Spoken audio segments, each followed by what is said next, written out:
I'm Dr. Donald Jurivich. I'm a professor of geriatrics at the University of North Dakota.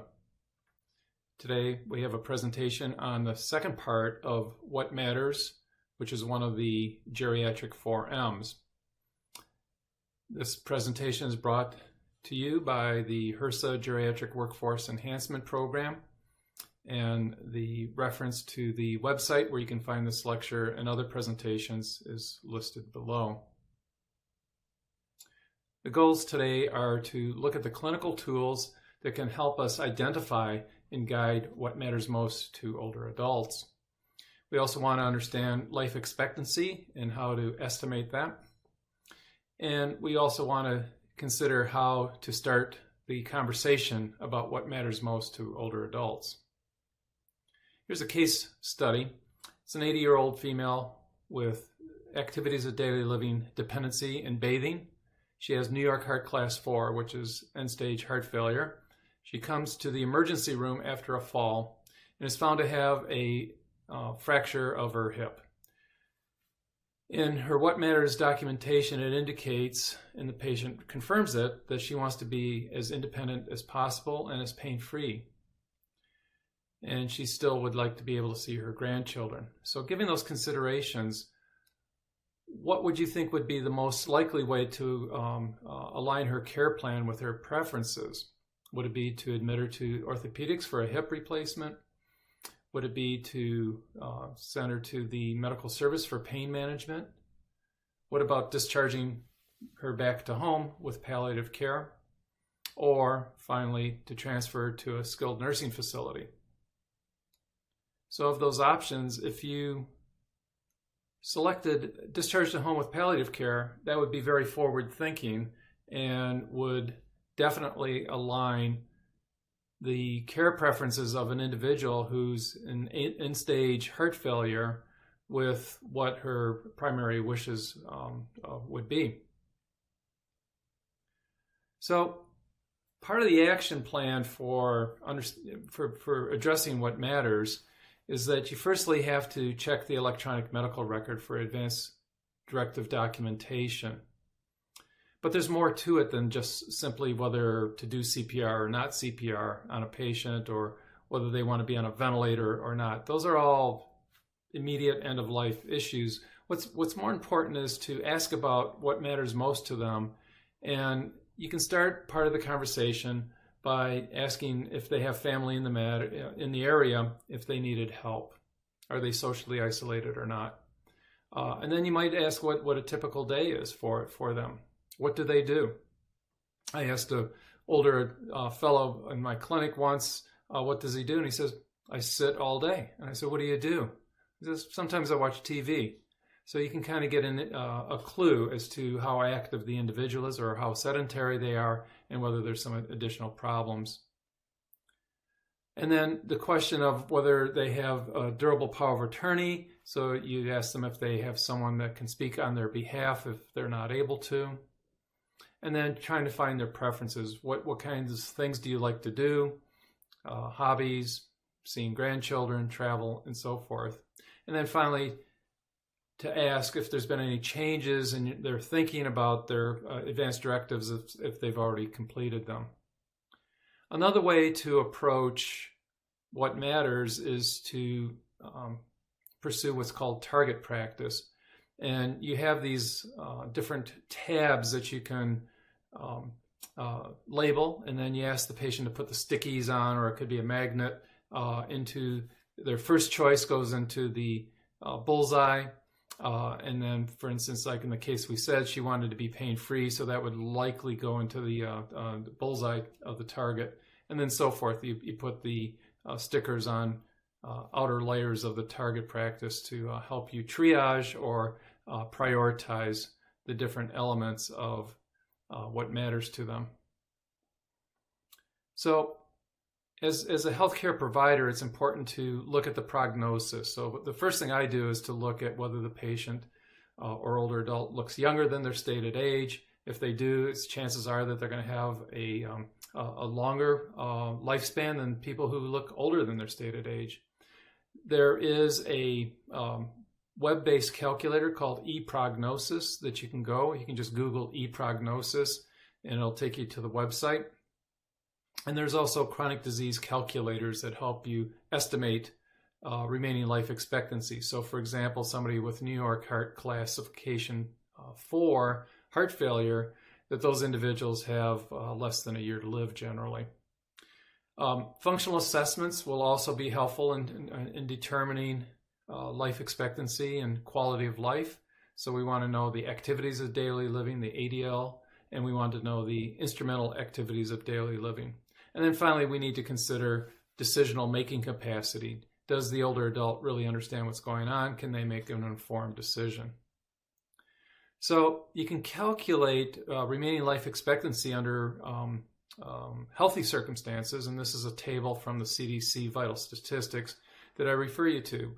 You can basically take an individual's age and find that they have 15 years of remaining life expectancy if they make it to the age of 70.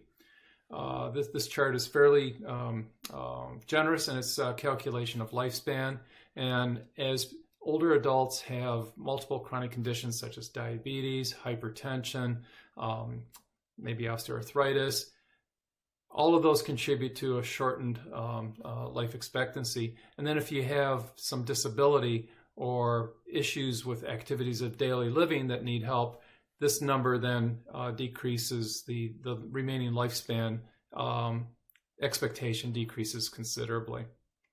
So I mentioned ePrognosis. This is what it looks like. It has different calculators and also gives you other information about how to communicate prognosis if there is a new diagnosis made. This is reference to the Seattle Heart Failure Calculator, and you can see that the survival and mortality rate is listed in percentages here in the upper left-hand corner. And again, you can Google Seattle Heart Failure Calculator for those individuals that have systolic heart failure, and it'll give you an idea as to their remaining life expectancy. We want to assess all the ADLs, looking at whether they need help eating, bathing, dressing, transferring, toileting, and transfer or moving around. Any limitations in these, either partial help or complete help, definitely turns the consideration towards end-of-life, not thinking, but rather considerations for advanced care planning. So it's important to realize that just frailty in itself is a huge driver for mortality. And you can see here that the remaining life expectancies, remember we said about 15 years overall. For women, it's a little bit longer. It's 18 years of life expectancy at the age of 70 if they're healthy. But look what happens if they're either pre-frail or frail. It dramatically goes down to 2 to 3 years of remaining life expectancy if they're frail at the age of 70.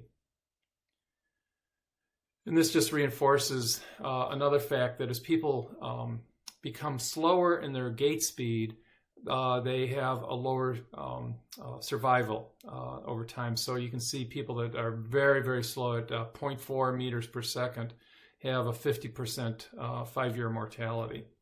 So gait speed in itself can be a predictor of lifespan. The other things that might play a role in thinking about lifespan or life expectancy is people with low albumin in their serum have a shortened life expectancy. If they have unresolved delirium, 100% mortality within 1 year. People that have recurrent acute care, such as President Jimmy Carter, who decided after several hospitalizations that hospice care was in his best interest. Multiple falls can be a factor in life expectancy, and we know that dementia is a terminal illness.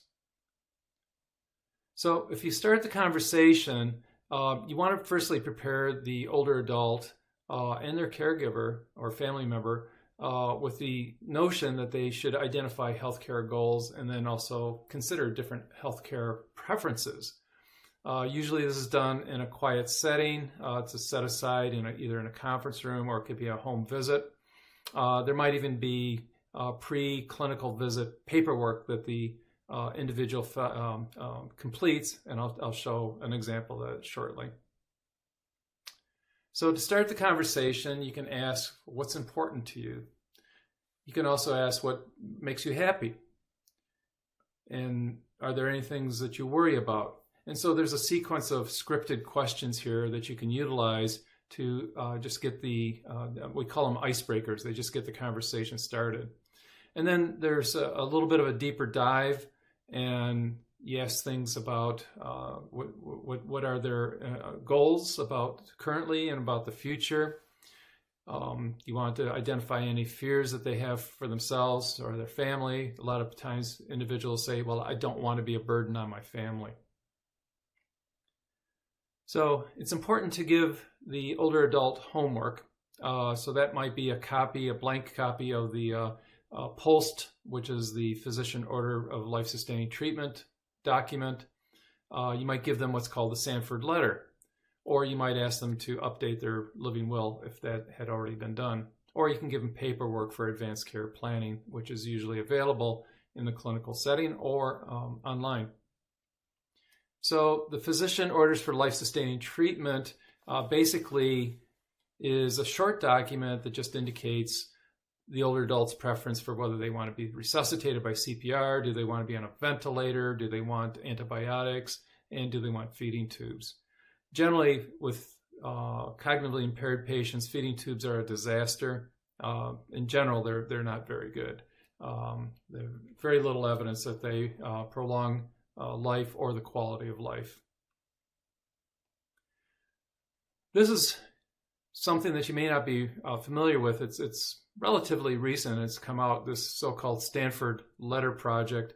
And you can see there's different ways you can fill this in online. You can send this to your provider. You can keep a copy for yourself. And it just walks you through a series of questions. And this is a good piece of homework for older adults prior to, let's say, an annual wellness exam.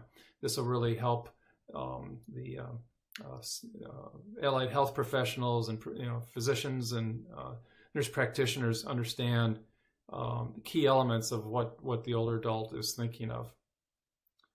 So it's always important to provide patient education, and so you want to help educate about remaining life expectancy as best you can decide what it is, or you can refer the patient or the older adult to these tables so they can think about it themselves. And then if you have an advanced care planning consultant, that would be good to make that referral. Certainly having an educational packet on advanced care planning is good. I often print off a copy of the POST just by Googling it and printing it off from my clinic booth. And then you can go to the Stanford Letter Project website to access their online letter to the physician. So to summarize, it's important for all of us to really continuously assess what matters to the older adult. And that's particularly true when their physical status occurs. If they end up in long-term care or they start moving to assisted living, these are critical moments in transition along the continuum of care where older adults need to think about their future and what's important to them. Some of the tools that we talked about are the Stanford Letter. I really, really value that as a clinical tool and hope it gets more uptake over time. Also, take a peek at the CDC vital statistics and look at life expectancy charts. And then always remember to do functional assessments, evaluate the ADLs and IADLs as a way to understand what the functional needs of the older adult are. So thank you for your attention, and this is a continuing series that we have on better care for older adults.